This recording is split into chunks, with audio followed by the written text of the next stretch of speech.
आयच्या नियाळ माळांत तुमकां मोगाचो आनी कृपेचो येवकार. आयचें पयलें वाचप जकार्या पुस्तका वेलें आनी मादेवाचें शुभ वर्तमान.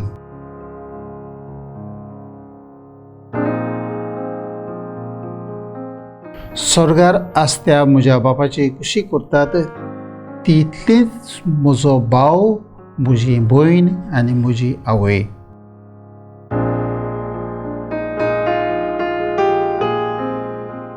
आयज आमी बागेंत आंकवार मारयेचें देव मंदिरांत सुबरपणाचो उगडास करता. आपली आवय आनी आपली गांवची भावां भयणां जेजूक मेळूंक सोदतात म्हूण कोण एकल्यान ताका सांगलें. त्या वेळार जेजू आपल्या शिसांक बोट दाखोवन म्हणटा, जी देवाची खुशी करतात ती म्हजी आवय बापूय. घडये उतरांनी जेजून आपल्या आवयक अपमान केलोसो आमकां दिसता. पूण खरें म्हटल्यार आपल्या आवयची तो तुस्त करता आनी तिच्या भावार्थाक तो वाखाणटा. कित्याक ती प्रथम देवाचें उतर आयकूंक आनी तें वेव्हारांत घालूंक एक नमुनो जाली. ह्या समाजाच्या चिंतपाचेर तिणें विसर घातलो आनी फकत पवित्र आत्म्याचेंच तिणें आयकलें आनी देवाक पयलो वयलो जागो दिलो.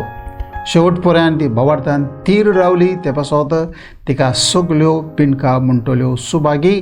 लोकांचें शुभ वर्तमान हांवें सर पयलो 48:8 वळ.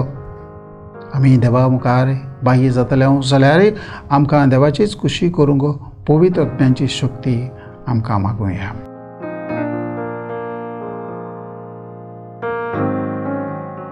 देवा आमच्या बापा, तुजें उतर मानून घेवंक म्हाका तुजी कृपा दी.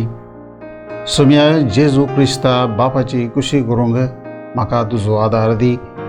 पवित्र आत्म्या जा तूं आमचो आलाशिरो आनीक वाट.